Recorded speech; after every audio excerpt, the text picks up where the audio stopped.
السلام عليكم ورحمة الله تعالى وبركاته. شنو واقع بالضبط في الرجاء الرياضي؟ في هذا الفيديو هذا غنطرقوا لجوج مواضيع، الاول ديال عمرو ورده والثاني ديال ايمن حسين. بالنسبه لعمرو ورده نبداو به هو الاول. عمرو ورده فسخ العقد ديالو مع فريق الرجاء الرياضي بالتراضي، ورجع الاموال اللي تسلم من الفريق الاخضر، وايضا الشرط الجزائي اللي سنا مع فريق الرجاء الرياضي. ولكن علامه الاستفهام علاش هذا اللاعب هذا سنا وعاود فسخ، خصوصا ان حتى شي واحد وحتى شي مسؤول في فريق الرجاء الرياضي، لا الرئيس ولا ايضا الناطق الرسمي، ما خرجوا ووضحوا لجماهير فريق الرجاء الرياضي علاش هذا اللاعب هذا سنا مع فريق الرجاء الرياضي، وقبل ما يلعب حتى شي مقابله عاود فسخ مع الفريق. واش هناك مشاكل مع الاداره؟ واش تعطوه شي وعود وما تمش التلبيه ديالها؟ واش اللاعب فعلا كما كيقولوا انه مزاجي ولا شنو بالضبط؟ لهذا كان من المفترض ان احد المسيرين ديال فريق الرجاء الرياضي، لا الرئيس ولا ايضا الناطق الرسمي ولا حتى ابسط موظف فريق الرجاء الرياضي، يخرج ويوضح للجماهير فريق الرجاء الرياضي علاش هذا اللاعب هذا فسخ العقد ديالو. خصوصا ان هذا اللاعب هذا ملي جا لفريق الرجاء الرياضي شكر الاداره ديال فريق الرجاء الرياضي وشكر الجماهير ديال فريق الرجاء الرياضي على انهم باغيينو يجي لفريق الرجاء الرياضي، وعبر على الفرحه ديالو وقال انه غيجي يمثل فريق كبير، فريق عالمي اللي هو فريق الرجاء الرياضي.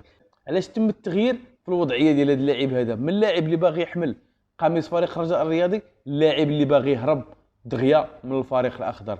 شنو هي المشكله بالضبط؟ لهذا اللي خص الاداره ديال فريق الرجاء الرياضي تخرج وتجاوب الجماهير على شنو واقع بالضبط مع هذا اللاعب هذا، وعلاش هذا اللاعب هذا بغى يفسخ وعلاش مشى.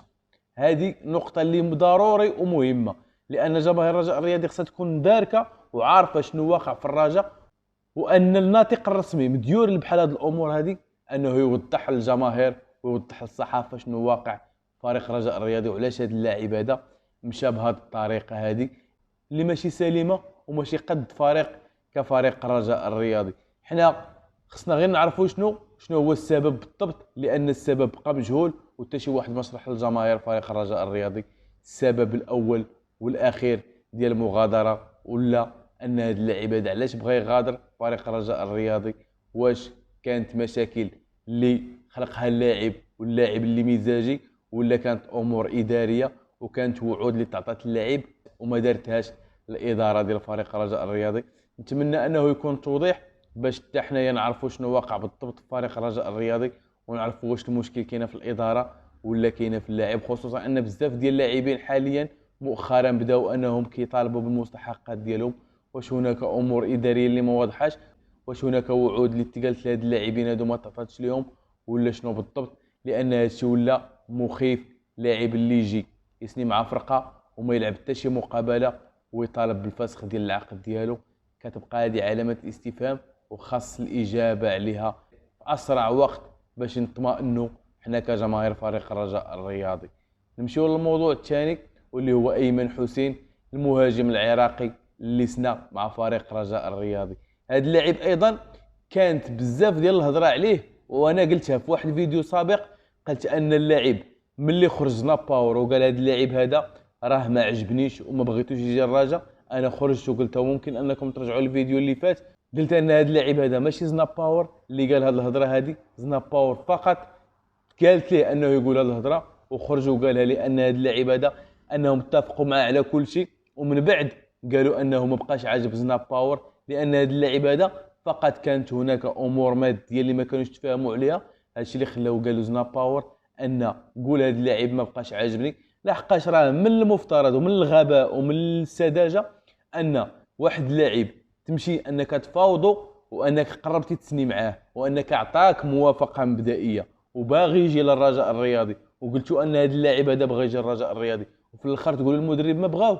فين كان هذا المدرب هذا ملي كنتوا كتناقشوا معاه العرض وملي كنتوا كتهضروا معاه وملي كنتوا باغي تجيبوه؟ اما كنتوا انكم كتناقشوا معاه وكنتوا كتفاوضوا معاه بلا خبر المدرب وهذا الشيء خطير، ولا ان المدرب ما بقاش عجبه اللاعب ولكن دابا تبين ان اللاعب كانت هناك امور ماديه اللي ما كانش تفاهموا عليها مع الاداره ديال فريق الرجاء الرياضي، وملي تفاهموا عليها ولا لاعب ديال فريق الرجاء الرياضي. لكن فينا هو الراي ديال باور؟ ياك قلتوا ما كانش باغيه، علاش جا؟